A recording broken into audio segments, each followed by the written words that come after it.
Hello and welcome to the Game Theory Podcast. I'm your host, Sam Vicini. We are presented by CLNS Media. Today on the show, we've got good friend of the program, Cole Zwicker, on to talk at the top about the Boston Celtics, and then throughout the rest of the show about some NBA draft prospects that have impressed us. We ended up, typically we record these on Monday, kind of going into Tuesday night, but we ended up delaying a little bit because Tuesday was the big night of college basketball prospect matchups this week. There was DeAndre Ayton against Big Bob Williams. Mikal Bridges took on Gonzaga. West Virginia played Virginia. It was a really good, really interesting backcourt matchup. So there were actually a lot of really interesting kind of players that we got a chance to see again and again last night. So, Cole, how's it going, buddy? It's going well, man. Yeah, like you said, there was a lot of big matchups last night. I think maybe the A&M Arizona matchup disappointed a little bit just from a stylistic perspective, but it was still valuable information. Excited to talk to them, and of course the Celtics, because you have to talk about the Celtics anytime you talk about the NBA now. Yeah, how do you feel about that? Like, the Celtics very clearly have deserved all of their, hype and everything that has come their way so far this season. Like, it's all earned. None of it is hype to me.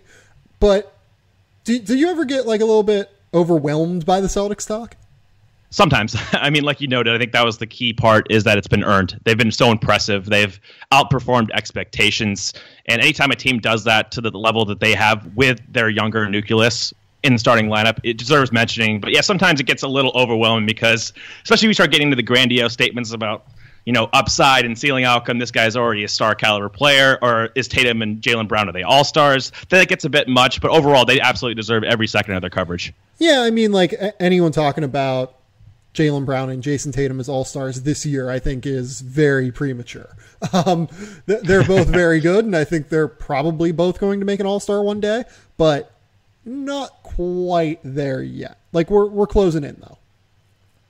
Yeah, I mean, as far as immediate contributions from Tatum, of course, we can go into that in a minute. As far as his exploits has been tremendous. His translatability is one of the three best rookies in the league. Really great stuff. And, Brown has shown improvement in some areas as well. I mean, his shooting from three-point range has been solid so far. So there's a lot of positives to take from that team. Yeah, so let's start with Jayson Tatum, because I think that I was extremely high on Jayson Tatum coming into the year. I did not even remotely come close to expecting what we've seen from Jayson Tatum so far this year.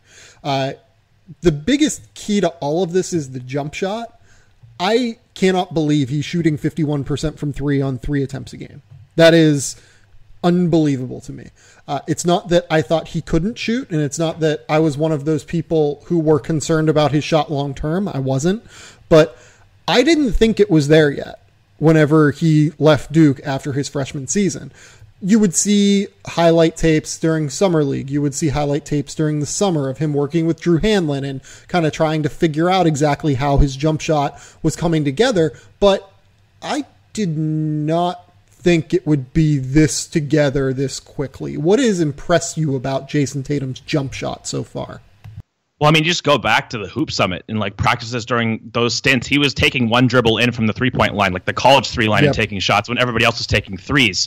And so you just look at the progression over time.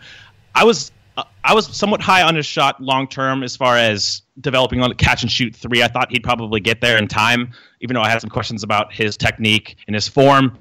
He's just, like you noted, he's gotten there so much faster than I thought he would get there. I did not expect. I mean, I don't think anybody could have expected him to shoot 51% from three thus far. And we have to maintain that, yes, it's a small sample. If you break down those numbers individually into guarded and unguarded, he is 7 of 23 on catch and shoot shots in the half court when they're guarded, 19 of 35 unguarded. So that doesn't really mean much because he's making such a high clip unguarded, and that offense is going to get him good looks. And if he makes open threes, he's a tremendously valuable player. Because I think this is what you highlighted maybe in the pre-draft process that nobody else really did. He's thriving in these off-ball situations. His IQ moving off the ball has been a plus, and that was not an area that basically anybody focused on pre-draft. It was all about his primary scorer equity, his efficiency as a go-to scoring option. I think some of that is the Duke system was really isolation heavy. The ball movement wasn't there, so there was not a lot of indicators that indicated that he was, a high IQ guy as far as moving off the ball, cutting.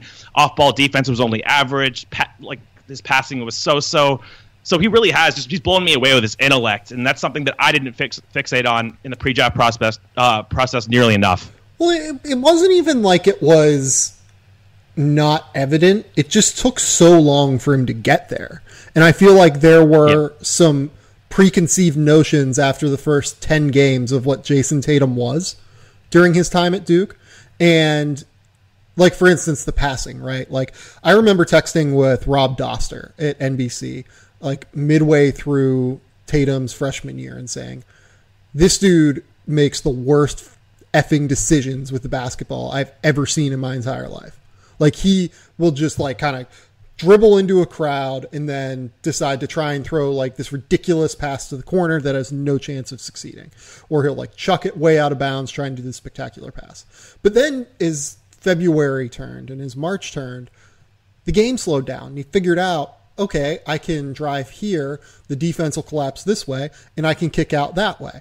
It was just the way that the game slowed down that was very impressive to me. The way that you could clearly tell he was learning, he was figuring things out on the fly. And it's, to me, I just like to see year-over-year growth. And we'll talk about that later on in the podcast with Robert Williams, particularly, why I'm relatively scared of his prospects right now. But a big thing for me is year-over-year growth and continued growth throughout the process. I like guys who are clearly smart enough to figure things out. And with Tatum, you know, you talk to people around the league, you knew that he was mature beyond his years. You knew that he was not a guy who was going to get in trouble.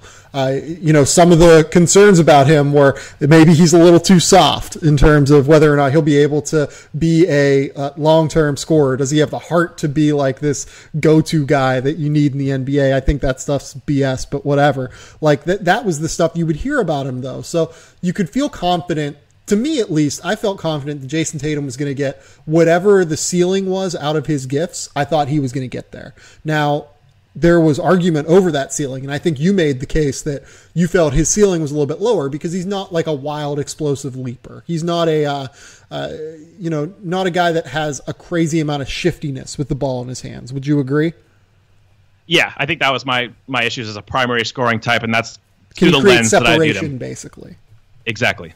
So I think that, you know, that stuff kind of still exists. I think he's improving on it. And I do think that, to be honest, I probably underrated the ability to, you know, shift his hips and kind of change directions a little bit. He's been better in that regard in the open space of the NBA, I think, when attacking closeouts. But we still do have a lot to learn from him in terms of being like an actual first option on an NBA team. You know what I mean? Like he's right now their fourth or fifth option, and that leads to a ton of open shots, and that's great. And he's converting them at a 51% clip. The way that he's gone from kind of a 2-motion jumper that had like a slight hitch at the top during that hoop summit in was that 2016 hoop summit that we were both at, where he would kind of do that, like you said, dribble into the mid-range, hitchy jump shot and go.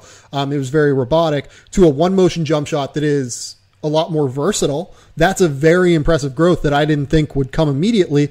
But it's also worth noting that he's right now in the 39th percentile, finishing around the basket on 71 attempts at the rim, shooting 53% in the half court. So that's not great for a 6'8" guy. There are some concerns that still need to be addressed, but it's impossible to not be overwhelmingly enthused with what we've seen of him thus far. Well, we know he can fill a role now. Like he can fill at the very least, like a high level role as a starter. Yes, I mean his value. I didn't think he'd be the most dynamic defensive player. This is kind of the trap I fell into with Tatum, was that I thought he did a lot of things well. I didn't buy the narrative just having to be this isolation, ball dominant, mid range scorer. I thought he could do a lot of different things well. I just didn't know what he would do really well. And that's where I got hung up on in the process. And it turns out, I think Jonathan Sharks wrote a really great piece on this. And like wings translating to the league is just a little easier sometimes. I mean, their jobs to switch, to play off-ball roles. Tatum has exceeded a lot of wings for sure. There's no, like, give him all of the credit. But maybe like from the initial off, it's a little easier for them compared to lead guards who have to, you know, all these complex pick and rolls. You have to be in charge of the ball. The off-ball guys, the wings are more so moving. You know, they're relocating. Tatum has been awesome at that, relocating off the ball, slip screen actions. That stuff, he's showing more advanced acumen than a lot of other wings would. So give him all the credit for that, but maybe the translatability from the off is a little easier. And, Tatum's just filling a really valuable role. If he's going to shoot like this, obviously the shooting should regress, right? I mean, he's not going to be a career 51% three-point. Yeah. So, the shooting indicators in college were good. He was great from the line. So there's a lot to work with there. If he's a plus shooter and he can operate off the ball and defend, multiple positions well enough, there's a lot of value in that. We'll see how high the ceiling is. I think a lot of people like Tatum, again, for that high ceiling primary creator type. We'll see if he gets there. That's not the role he has right now, but at least he's playing a valuable role, and moving forward, you can project that role. Yeah, I think that what I would say about like wings translating to the NBA is that I think it is probably a little bit easier to be a wing translating to the NBA offensively, but if you listen to NBA players and like kind of talk to them, they'll say the defensive translation as a wing is very difficult. And I think that it's very impressive that he has done that to such a high degree early on. Like the fact that he can be a piece of the number one defense in the NBA and not the weakest link on the floor. I flat out do not believe that he is a very, very impressive statement of where he is as a player right now. Like there are just so many different reads you have to make in terms of help. You have to worry about when you're trying to switch screens. You have to worry about when, a guy is coming down off of a pin down, or you trying to tag or if a roller is coming down on a ball screen, like, are you trying to tag him and trying to make sure that, the roller is not open for a shot? Like there are just so many little actions that you have to do to make sure that guys don't get open shots, and it's harder because of the open space of the NBA. But I'm genuinely impressed with what he has done. I really can't emphasize enough that, he has been the second best rookie in the NBA this year, I think. Full stop. Like it's been him. It's been Ben Simmons, then it's been him. Then I'd probably say Donovan Mitchell. So like the fact that he has been better than a guy who's averaged like 20.5 points over these last like 7 games kind of says a lot about where Tatum is.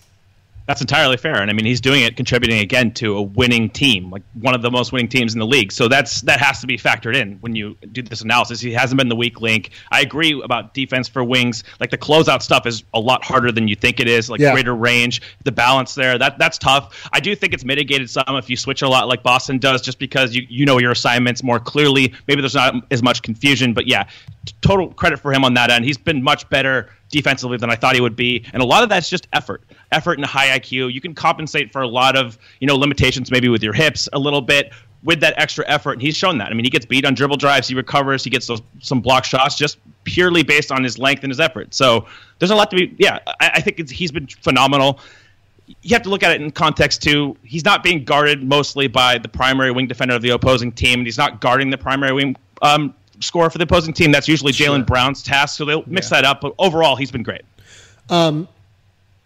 Let's talk about Jaylen real quick. Jaylen is interesting to me in a lot of different ways, just because he gets assigned so much by this Boston team. Like he is, at times, their second scoring option on the floor. I would say probably, would you say he's a more important scoring option to them in terms of creating his own offense than Al Horford? That's really interesting. Horford does more for their offense because he's so good in dribble handoff plays. He's so good in screens. He spaces the floor. He can do a little bit in the post. They don't really post him up a ton, but he's at least a threat there if he gets kind of switched on to. Like, I think Horford's a better offensive player, but like Jaylen has to create a ton. Yeah, it's just really different roles. It's hard to compare them just because, Jaylen does spot up a lot from the corners and stuff. No attack closeouts. He has started to run more post-ups and pick and roll plays even. So, yeah, I think he's been tasked with a little bit more usage. I got to go through the specifics, the play types, and discern that. But he definitely has a different role and a more kind of translatable one-on-one self-creation role, I guess you'd say. Yeah, and the defensive part of it too, like you said, he is tasked with the opposing team's like toughest wing every night. Marcus Smart does get some tough matchups for sure, but if it's a bigger wing, then it's probably going to be Jaylen in his assignment, and that's a really impressive thing for a 20-year-old to take on. Yep, and the shooting over 40% from three right now. You have that poor free throw percentage split. Who really knows what he is? We've talked about this in the past with his finishing. He's weirdly just always been kind of a poor finisher, which for someone as athletic as he is kind of interesting. The body control issues, the out of control, the touch maybe, those are all factors in. If he can improve that, even on straight line slashes, and be a more reliable finisher in a secondary sense, that'd be really big for his development. Another guy that's been like just kind of randomly written about a lot this year, and I think a lot of it has to do with the way that the Celtics utilize him and the way that he helps their offense in general, is Marcus Smart. Like I've seen now a couple different articles by smart people. Like Matt Moore wrote one, Mike Prado wrote one today about how even though Marcus Smart is one of the worst high usage shooters in the NBA, I think we can say. Like, he's probably not one of the worst shooters in the NBA, but he's probably the worst guy who takes a lot of threes in the NBA. Even though he does do that, he still provides a positive contribution. And I find it interesting because this is something I wrote about with USC today in regard to DeAnthony Melton. If you look at USC right now, despite starting a 5-out, like, offensive scheme with 5 really good shooters, like they have 5 shooters in that starting lineup who could legitimately shoot over 40% from 3 this year, and no one would be surprised. Despite that, they have the worst effective field goal percentage right now in the Pac-12, and I think a reason for it is that they don't push the ball enough in transition. They're pushing it less in transition. They've been less efficient in transition. And I think having that secondary ball handler in DeAnthony Melton last year played a huge role in that. He could grab and go and on rebounds. He could create live ball turnovers. He could just generally really help what they do out in transition and really help their early offense. I think that you see a similar thing with Marcus Smart. He really, really helps their early offense. He really helps them get easier buckets. Like, you know, he also helps them from a playmaking standpoint in the half court where he's at least a good driver. You know, he's not like a point guard level, like awesome decision maker on drives, but he's a terrific secondary ball handler who does so many things well that he provides value even though he can't shoot. Yeah, he's someone that it's easy to look at. If you just look at the general kind of contributions, they're easy to assess, like the shooting. He gets knocked by a lot of things, but at the same time, he does all the little things well, like team defense. He's so aware. He's an awesome team defender, help defender, all of that. And then on offense, he can drive. He makes the extra pass. There's just a lot of value in that system, especially with their ball movement, that he can kind of capitalize on. So he's a lot better than I think he gets credit for by a lot of the mainstream coverage, just because it's easy to look at the shooting, and some nights the shooting is just beyond brutal, and that's the main takeaway with him. It's not the little things. But my favorite part about his game is just he does little things on both sides of the ball that help you win. Yeah, he really does, and I think that the best way to kind of show value there is that you know, his net rating right now is highest on the Celtics. He's a 12.1 net rating. It's higher than Al Horford's. It's higher than Kyrie Irving's. It's higher than any of the guys that we've already talked about. Like he's just generally a very, very useful basketball player, you know, for this team. And it's just so interesting to me that, you know, we talk about that. We talk about spacing. We talk about all this different stuff in the modern NBA, and you know, with Smart, at the end of the day, he doesn't do a ton of it. But there are so many ways to skin the cat, basically, that I'm just very interested in the ways that teams go about doing it. And, you know, the funniest thing about this is, so the Celtics, they play with their lineups so much that it's hard to like have a large sample of minutes, right? Like they only have 4 lineups this year that have played 30 minutes together, which is kind of crazy if you think about it. But if you limit that to 10 minutes, say the lineups that have played 10 minutes this year, Marcus Smart is involved in all, 7, 8, 9. He is involved in their 9 best lineups from a net rating perspective this year. Their 5-man lineups, that is. All 9 of their best 5-man lineups, because he just is so good on both ends, and he creates so much value on both ends. I really like the DeAnthony Melton comparison too. Maybe not a direct comparison, but just as far as value in doing the small things to help your team win on both sides of the court, I think that was really astute, and that's a big reason why I like Melton as well. I'm a big Smart guy. I always kind of lean that way as far as a secondary ball handler type who just contributes on both ends. And I think his team defense is pretty underrated. I mean, most people fixate on the on-ball, where he has that functional strength, of course. He's fantastic physically, but the team defense and the help coverages, knowing where to be, that's huge. Yeah, no, that's 100% right. Before we move on, Cole, let's go on ahead and pay the bills. Our first sponsor, This week is MyBookie. Holiday cash, you need it, and I know where you can get it. MyBookie is the place to score serious cash on your sports predictions. Believe it or not, the holidays are just around the corner, and while that means plenty of parties, gifts, and spending, it also means there's lots of football, basketball, and hockey you can score big on every single day. Man up and play like the pros on game day. You can play the money line, side, or total. MyBookie is your hookup for all of your betting needs and offers super fast payouts when you win. Where you bet is just as important as who you're betting on. And if you want to make money betting the games, you've got to go to mybookie.ag. They're the only site that I would recommend. I trust them, but you don't really have to take my word for it. You can check them out for yourself. They have odds on every matchup, and it's a mobile site that makes wagering so much easier. Join now, and MyBookie will match your deposit with a 50% bonus. Use the promo code GameTheory, that's GameTheory, to activate that offer. Visit mybookie.ag today. You play, you win, you get paid over at MyBookie. Our second sponsor is DraftKings. Listen up, Hoops fans. Basketball season is back, and now that your favorite hardwood heroes have returned to action, it's time for you to put your fantasy knowledge to the test and win huge cash prizes every night playing one-day fantasy basketball over at DraftKings.com. At DraftKings, there are so many ways to play. You can choose from public contests with huge cash prizes or private contests with your friends. They've even got beginner and casual contests where you can play against people of a similar skill level. And the best part is that you get to draft a new team every day. Drafting a team is the best part of fantasy, and you get to do it every single day that you play. The only thing better is winning cash doing it. There are huge cash prizes and bragging rights only at DraftKings. You can use the code CLNS at DraftKings.com to play free with your first deposit for your share of $10,000 in total prizes tonight. Don't wait. Use the code CLNS at DraftKings.com to choose your lineup, and you can seriously cash in tonight. That is code CLNS only at DraftKings.com.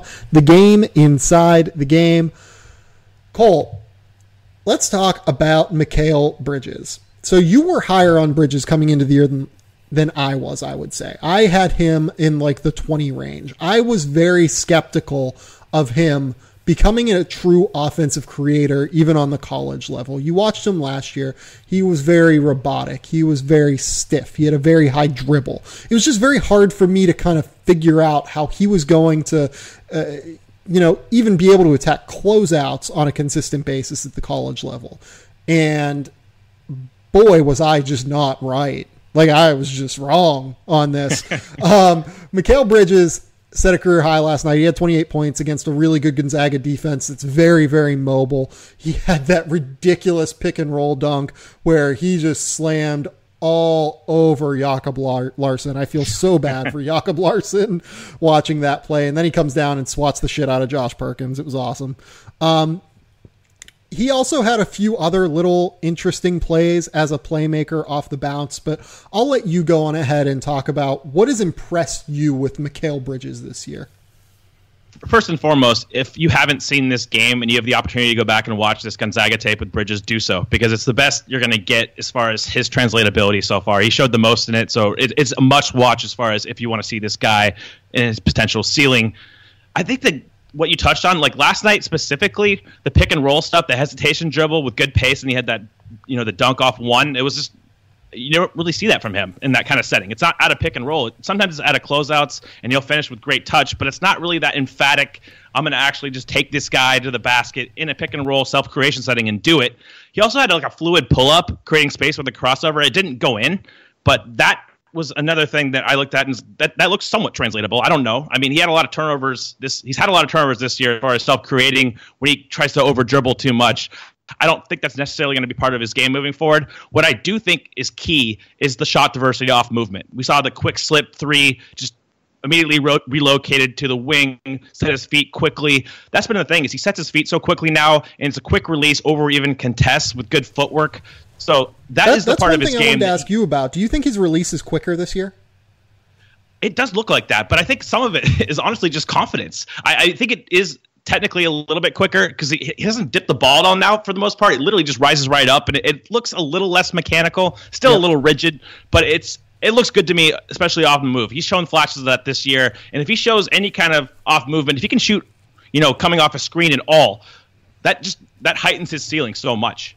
Yeah, no, I agree with you 100%. So You look at the pull-up game, right? Like, he's right now 1 for 9 on pull-up jump shots this year. It looks a lot better than that, though. And one thing that he's developed is he has that little rip-through Kevin Durant move now. He's like kind of developed a variation on that where he feels the contact from the defender and just goes up for a jump shot and gets free throws off of it. It's a really, really smart move for him to develop, I think.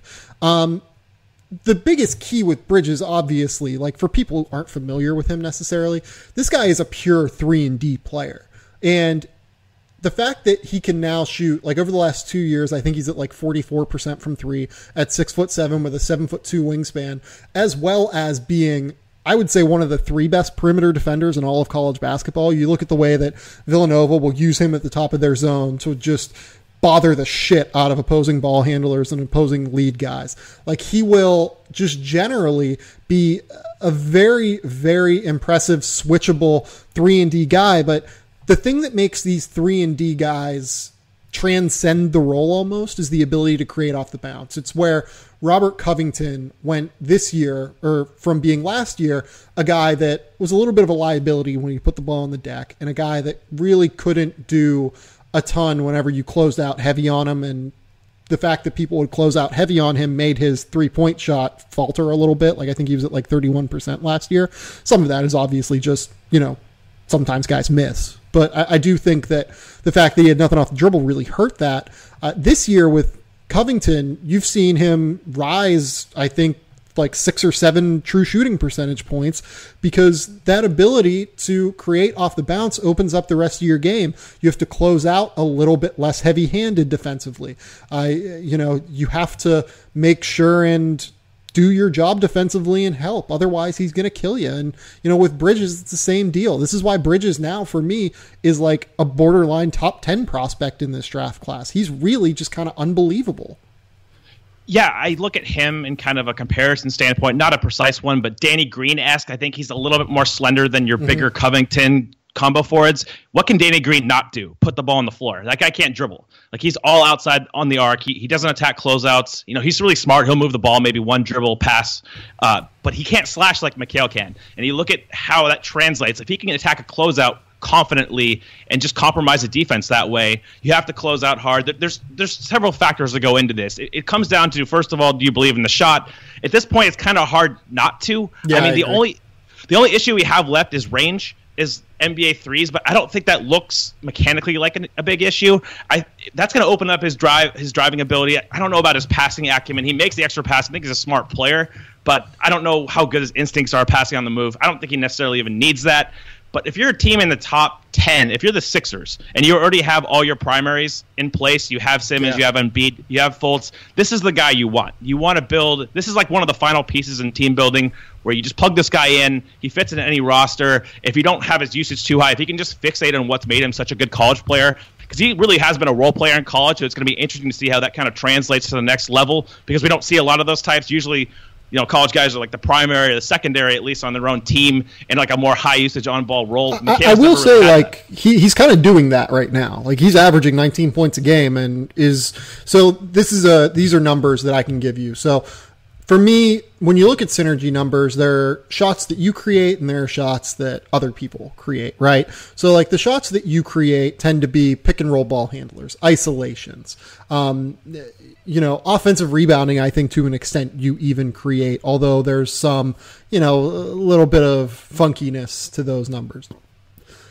Got things like spot up numbers, transition, cuts, off screens. Those are things other people create for you typically. Either you'll be leaking in transition or you're a kick out guy on a standstill looking for a spot up jumper. If you look at last year, I think that literally every single one of Mikal Bridges' 3-point attempts or 3-point made buckets last year were assisted.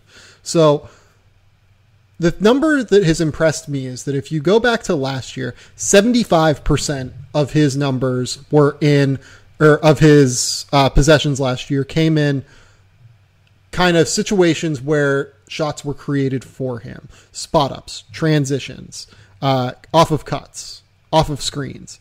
This year, that number is down to 57%. So it's basically 50-50 in terms of if he's creating for himself, be it in the post, be it, in pick and roll ball handler situations, be it in isolation.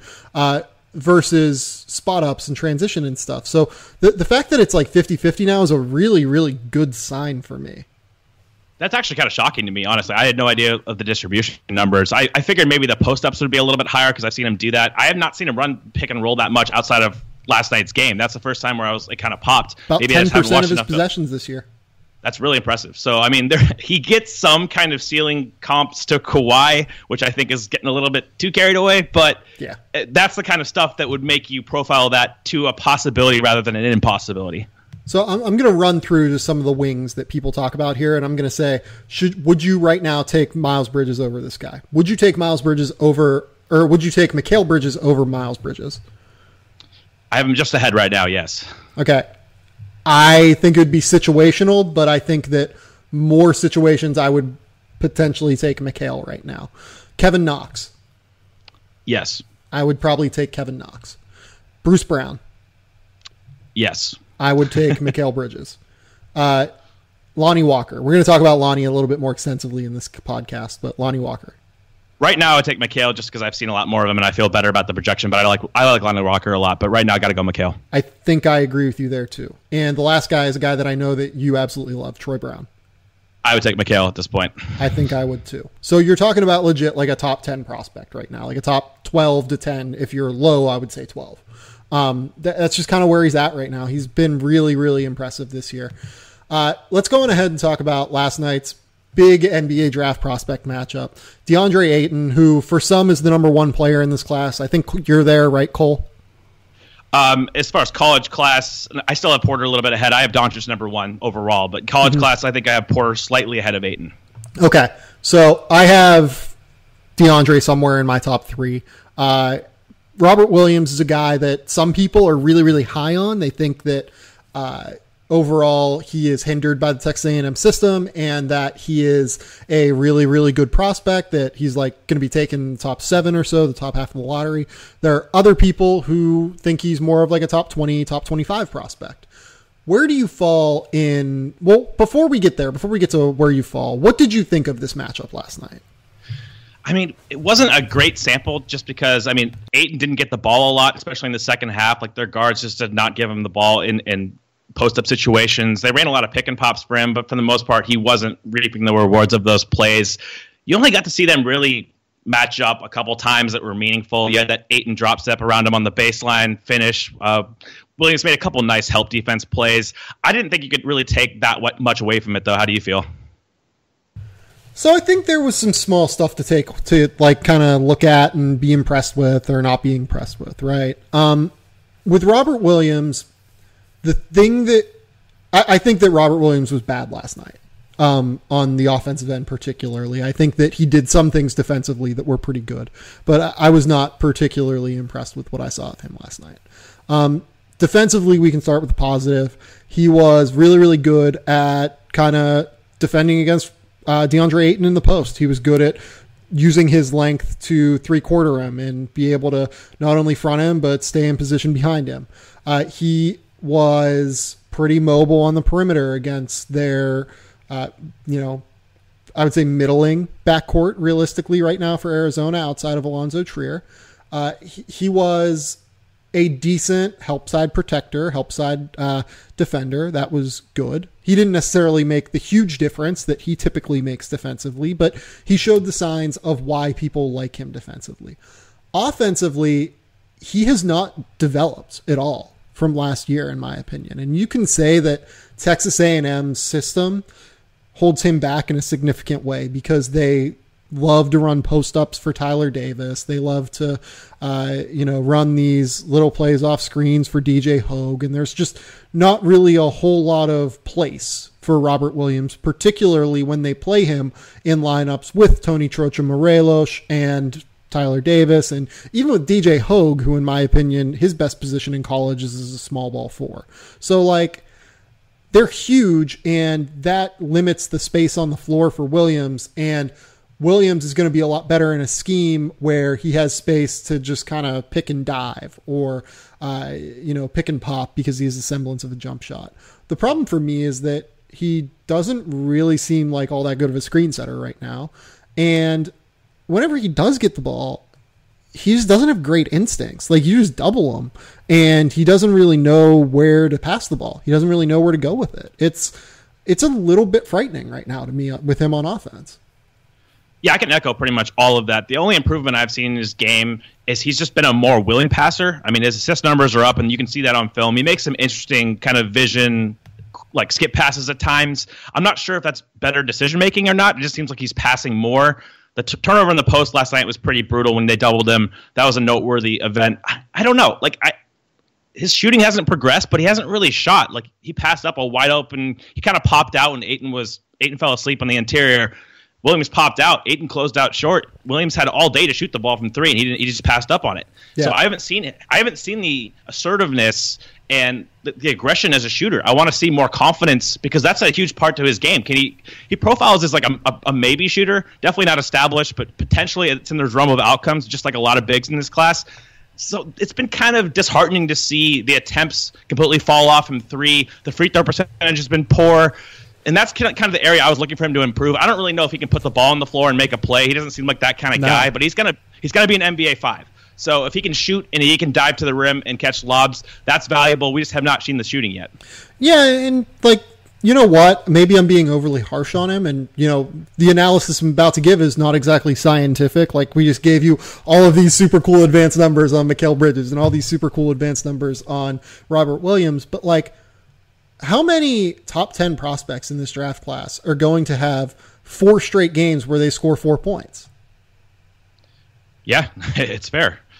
To me, that is just a total lack of production, and that really scares me if I'm trying to draft him. And I've talked to coaches, opposing coaches are not worried about him right now on the floor. They're way more worried about Tyler Davis, and they're more worried about running DJ Hogue off the 3-point line. And honestly, they're more worried about the guards and making sure that they pester those guys and force them into turnovers. Robert Williams is just an afterthought for opposing coaches right now, and that's not great if you're talking about a potential top 10 pick. I think he's gotten too passive. I'm not sure how much of it is any kind of skill regression or anything. He probably has the same skills. It's just he's not being authoritative with the ball in the ways that you'd like him to see. Maybe he's trying to act more conducively towards his college environment and playing within the team construct. Yep. Maybe he's not being optimized in this position. But all the same, the end result is that he needs to be more assertive. We need to see more out of him in the skill game. The defense, I'm glad you pointed out the deflections away from Ayton on flex cuts. I thought that he uses his length pretty well most of the time, even though I don't think he's the most physical player. The biggest thing I want to point out, which we've talked about in the past, is the screen setting. He's just an abysmal screen setter. And if you're talking about a pick and roll dive guy, you want more of a physical presence there. A lot of bigs in this class aren't that great, but at least guys like Ayton will make contact. You rarely see Williams make contact. He'll just immediately dart to the rims. So I want to see more progression from him there. DeAndre Ayton, he had 13, 10, and 3 assists and 2 blocks and a steal. You look at his stat line and you're like, yeah, that's pretty good. And you realize that, the standard that DeAndre Ayton has set so far this year, that is far below what he's done so far. I was impressed with a lot of DeAndre Ayton's game last night, but I'll give you the floor. What did you like about what you saw from DeAndre Ayton? What did you not like about what you saw from DeAndre Ayton? From what I liked, he showed again that he's a capable post passer. He can make reads. It's a little bit delayed in terms of his processing ability, but he can make them. I think that you project him into NBA space, and he's a capable passer. So Can we stop on the passing real quick? I was not just impressed with the post passing. He was really good at finding opposite corners and opposite wings with post passes. That was a really good sign. He also did some stuff on the move, though.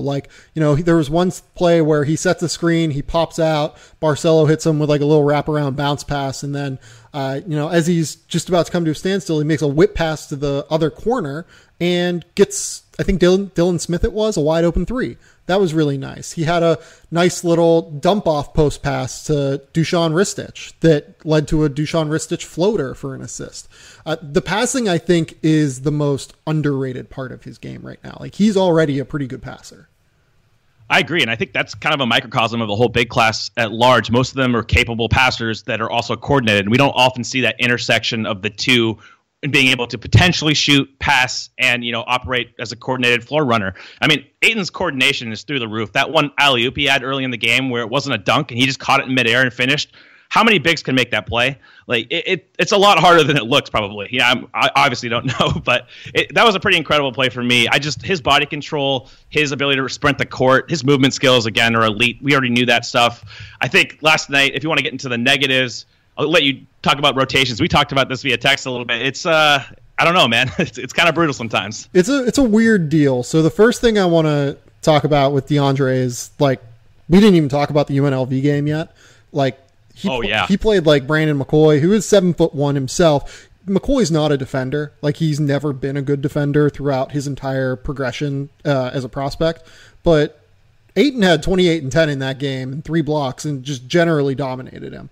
Like, he was awesome in that game. And, McCoy got him on the other end, and I think that's the key is defense with Ayton, right? Like, McCoy, I think, ended up with, like, something similar in terms of line to DeAndre. And I am trying to figure out how much blame I give to Ayton defensively. Like, with a lot of guys like Ayton, what worries you is the late rotation, right? Like, he's recognizing things late and then makes a late help side move, and you worry that, like, he's just not seeing the play, right? With Ayton, he doesn't really rotate at all, which makes me wonder, is this a schematic thing where Miller is telling him to kind of stay home on the backside, or what? He's so often playing the 4 that he's not, like, often tasked with being the primary rim protector, but you would still like to see him, I guess, maybe recognize that his defenders need help a little bit more. But like, some of it might be tactical on Arizona's part. I'm just very confused with what Arizona is trying to do from a defensive perspective. And last night was their best defensive game of the year. Like, that's where we're at. I'm in the same boat. I mean, I never really know what they're trying to accomplish. I think from just a rotation point and doing it overall, kind of reminds me a little bit of Josh Jackson in those first 3 games with Phoenix when he was told not to rotate, apparently, by Earl Watson. You could see that on film. It was really puzzling because we know that Josh can make those rotations, and he just wasn't doing it. So that's kind of how I feel with Ayton. I think this is the biggest input almost in the entire draft right now, is how much of Ayton's lackluster rim protection is because of scheme versus his own lack of instincts. I think we can probably conclude that his instincts aren't great there. I think there's enough evidence to say this guy's not a high-level rim protector. He doesn't have that anticipation. Even when he's like 4 feet away from somebody, and not even in a rotation setting, he won't even go 2 steps over sometimes and block the shot. He'll just stand there. So there are certain instances where it just doesn't look like it's there. But even if he's respectable as a rim protector, even if he has the tools, he has a high margin for error with how big he is, how mobile he is, and how long he is, that he just needs a little bit. He needs to be able to protect the rim a little bit, and he can defend in space. So if we get that resolved, at all the season, who knows if that'll happen? That's huge, because just a little bit of instincts would go a long way with him there. Yeah, and like, Arizona's perimeter defenders put him in a bad spot regularly. Like, They're awful right now. And Sean has talked about that pretty regularly in press conferences. They were a little bit better last night, but again, like, our good friend Chris Stone tweeted out that like 67% of Texas A&M's shots last night came at the rim, and that's not a great look. He thought it was not a great look for Ayton. Me personally, I think that's more of a problem with the perimeter defense than anything. If they're getting those looks, you just have to do a better job of cutting those guys off. I'm just still so unbelievably impressed with him physically and, from a skill perspective, that I vacillate daily between whether or not I have him number 1 or Marvin Bagley number 1 or Luka Doncic number 1. It's hard for me right now, and I don't really know what to do. You brought up the UNLV game. I think that was important because that's the first time I've seen him put the ball on the floor pretty consistently to end that game, and that's huge. I mean, if he can do that and he starts showing any kind of acumen, I mean, you saw him at the high school level, he could shoot a pull-up jump shot, and maybe there's more skill there than he's shown thus far. He looks coordinated enough to do it. He's kind of sped up on one attempt he had around McCoy that hit the backboard. He didn't slow down, but there were some definite encouraging plays. I thought that was his most encouraging game of the season so far was UNLV. So if you get a chance, if you're listening to this, go back and watch that if you have access to it. It was, one of those games where you can actually derive some really legitimate takeaways. Yeah, I agree with that. Let's move on. Let's talk about that Mohamed Bamba dunk last night. Holy shit. So for those who did not see it, it was kind of a perfect encapsulation of why people are so impressed with Mohamed Bamba in a lot of ways. He was kind of trying to help his team break a press. He gets the ball at right around the 3-point line, while VCU is still Texas has broken the press and VCU is still trying to recover a little bit. He gets the ball and there's no one in the paint. And he sees this open lane and takes one dribble, takes one stride, jumps off of 1 foot, his left foot, I believe, and just looks like a dinosaur in the air. And it's the most thunderous one-handed dunk that I can remember. He just tomahawks it to the point where he raises the ball all the way above his head and his elbow is above the rim. And it just goes to show his length. You look at the back angle, you see that the ball is just slightly under even with the top of the backboard. He is so long that it is impossible to stop him once he gets ahead of speed. That was some Space Jam level extension. That was just the most absurd shit I've seen all year. Nobody can extend like that. And the still frames from behind were pretty incredible. They're all over Twitter, so you'll be able to see them. Really, really impressive play. I mean, we talked about the length, of course, all the time. I think somebody was reporting that he had an 8'2" wingspan or something last night. It was let's calm down a little bit. It's 7'9", maybe 7'10". Yeah. It's huge, but let's not go crazy. Yeah, that was absurd. I mean, that was obviously the highlight of the night for him. I thought his game was kind of up and down overall. Did you watch the game closely? I didn't watch the game closely. I barely watched it at all, to be honest. I went back and checked out a little bit of it, but he's just ridiculous. Did you watch any of it? I watched it pretty closely. Yeah, I didn't think there was much to take away. I mean, same issues he's been facing, guarding pick and roll, kind of helping recovering those angles. Of course, the block rate is going to hide a bunch of the defensive deficiencies. He had a nice flex cut. He had a nice turnaround jump shot to start the game. I think he has a nice natural touch, but a lot of the same issues we've been seeing and a lot of the same positives. Yeah, no, that's kind of how I feel. He's physically, he is what he is, and he just needs to get there from skill perspective offensively. Let's talk about Lonnie Walker. Lonnie Walker of Miami finally had his big breakout game last night. He drops 26 points against Boston, 5 threes, few little nice drives to either draw fouls or make shots at the rim. What do you like so much about his game?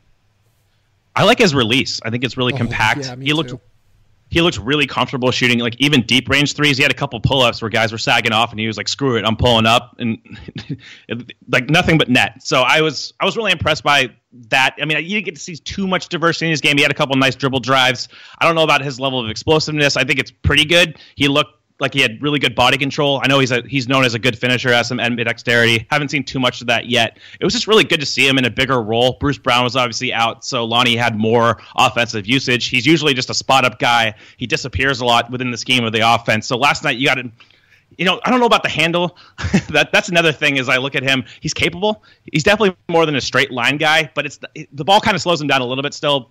But you see a lot of the makings, a lot of the foundation of a really nice player translating into NBA space. Yeah, especially just the way that he is capable of playing off of spot ups, attacking closeouts, knocking down threes with that ridiculous release. There's nothing to worry about with him taking threes from NBA range right now. It is so smooth and so perfect that it's just fine. You know what I mean? Oh, yeah. Yeah, I have no issues translating his ability to shoot threes to the next level. Maybe it takes all guys some time to acclimate, but I think he'll get there for sure. Yeah, I'm going to be really interested to see him again once they start acclimating him a little bit more with Bruce Brown in the lineup and with guys like, Chris Likes and Jaquan Newton. Do they play Bruce Brown a little bit more at point guard than they have this year? What do they do whenever Bruce Brown is in the lineup and they want to play Lonnie Walker? Yeah, and I was actually really impressed with his defense, too. I mean, he wasn't, on point as far as rotations at all points, but he showed some athletic rebounding. His technique and his positioning seemed overall pretty solid. I think he can be a two-way kind of guy. He's a little undersized for a wing, but he's pretty physical, has a good frame. Yeah. He's athletic enough, so there's a lot to work with. I was really impressed. I hadn't gotten to see him in a high-usage role, so that was really valuable tape to go back and watch. Yeah, a little bit under 6'5", with a 6'10 and a half wingspan, so you have to feel pretty good about him translating to the two. He might not have like a crazy amount of defensive versatility, though. Agreed. Let's just kind of run through a few, I don't want to say smaller school guys, but just like a few guys who are probably more on like second rounds of NBA draft boards. Landry Shamet had like 21 points. He's still shooting the ball at an outrageous clip. You haven't seen a ton of Landry Shamet, is that correct? I have not. No, I'm waiting for their wing to come back. Kind of the combo for, I'm blanking on his name right now. Marcus McDuffie. Him, my dude, yeah. So when he comes back, I'll start watching. No, I just remember pointing him out on our sleeper podcast last year. I haven't really watched that much of him. I'm allured. I like him a little bit. My dude. We're 100% calling Marcus McDuffie my dude from now on. Yeah, Shamet, he's just so steady. He's so smooth. He's like kind of a bigger version of Fred VanVleet to me for that offense. Like, he's not going to blow you away athletically, but he just knows exactly what he's doing at all times. He's a great passer in that scheme, and he knocks down shots from deep. Like, he's just so efficient with every single one of his movements. Yeah, I look forward to watching him. Everybody really has high reports about him, and kind of that high IQ thinker, can make shots. I think that was a great parallel. Yeah, that's all I got. Bonzie Colson, has anything you've seen from Bonzie Colson scare you more than what you were coming into the year? Because I think you and I both thought of him as like a second round guy. We're not talking about like someone who's hyper impressive, but I think that I have actually been a little bit turned off from what I've seen from him, despite him averaging like 19 and 10.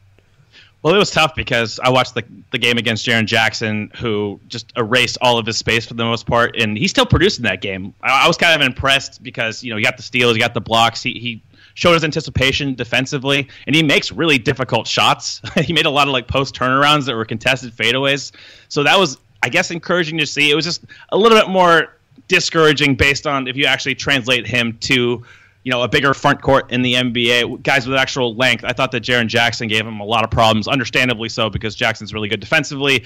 It's just, I probably soured on him a little bit more after that game. Yeah, I mean, the big thing that is scary with him right now is he's shooting 23% from three.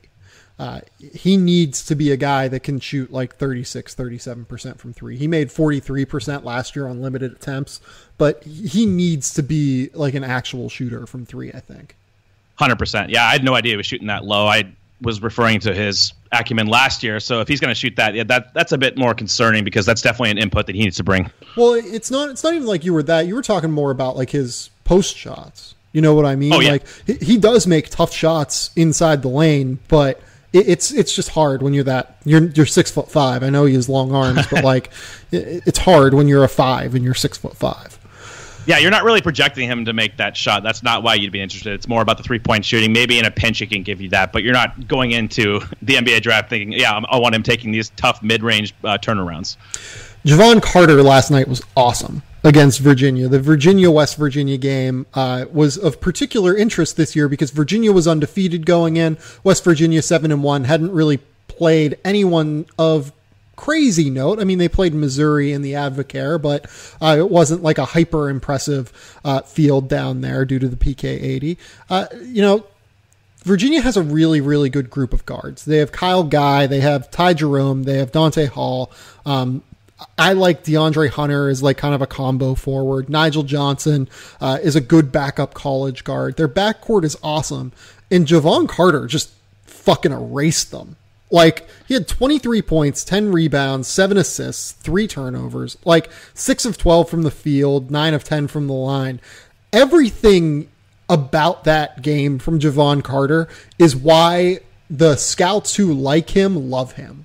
And it's just he's a ridiculously impressive defender at the point of attack. And that's going to, I think, be enough to get him on a roster. I don't know if he's going to get drafted, but he is an unbelievable point of attack defender who's shooting 40% from three on 6 attempts this year after shooting 39% from 3 on 5 attempts per game last year. He's improved as a playmaker this year. There's just nothing about him that I don't like from being a backup point guard perspective.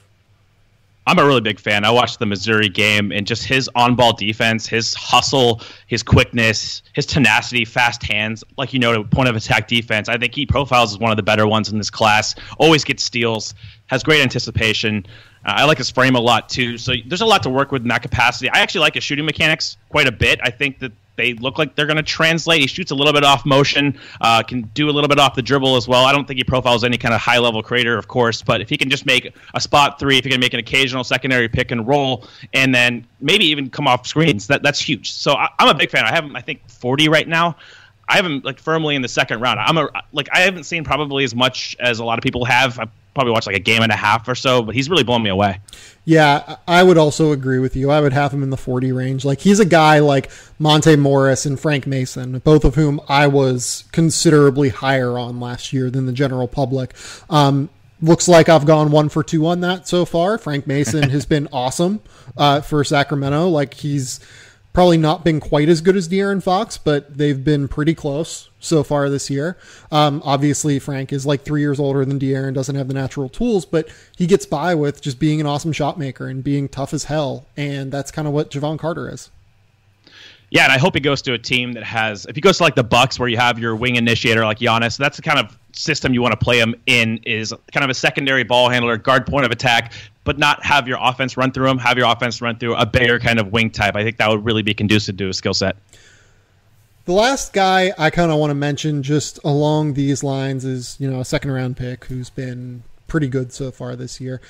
Chandler Hutchison at Boise State. He was a little bit rough to start the year. He was dealing with some injuries, missed a game.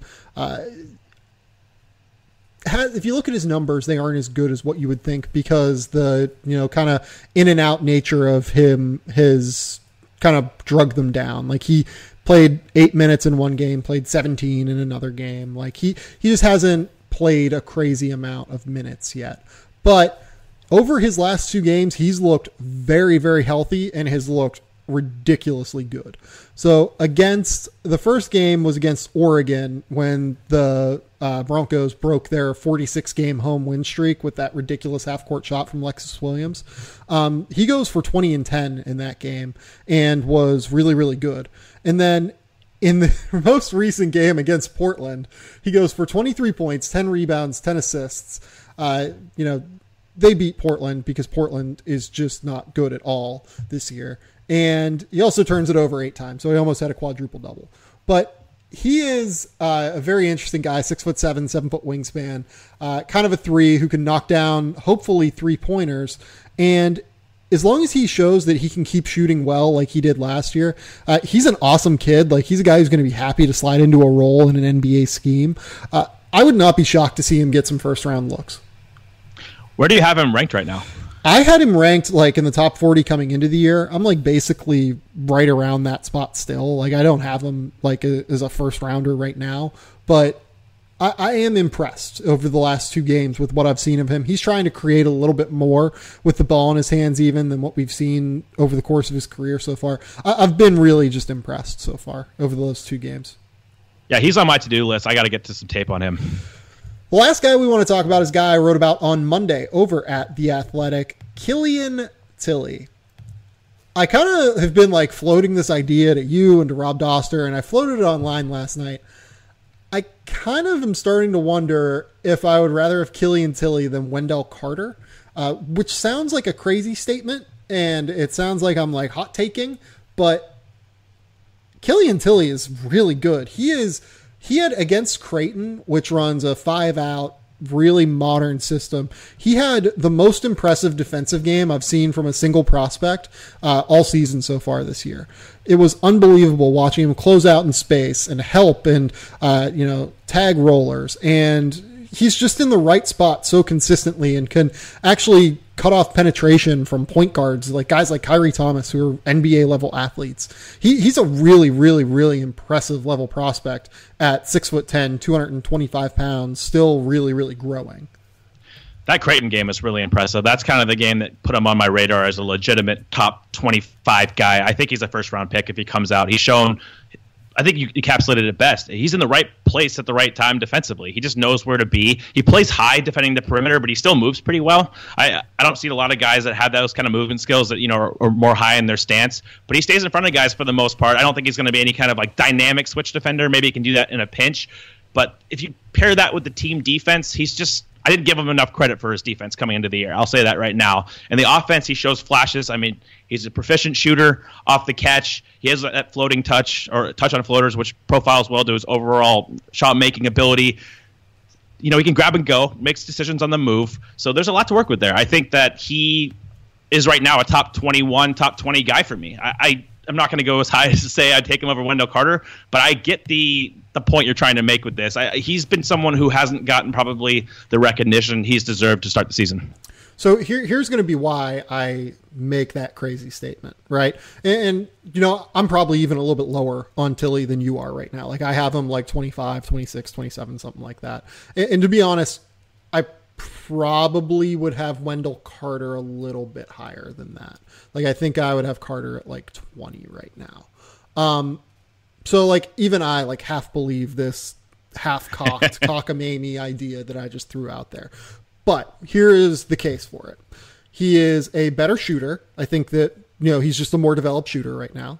He is a better passer. He's just a really, really good passer. We haven't seen Carter be in position to pass enough yet, but I don't really have a problem saying that a high-level, high IQ player in Killian Tillie is a better passer than Wendell Carter. He is a better defender, full stop. Like I think that he is by far better at moving on the perimeter. He is a smarter field defender. He is a guy that can actually not get toasted out in space. And then to be frank, I think he's a better interior defender. Like, I don't think he has the ceiling as an interior defender that Wendell Carter does, but when I watch Carter, he doesn't rotate quick enough. Like, if you look at the Michigan State game, Michigan State shot like 65% from 2-point range in half-court settings in that game.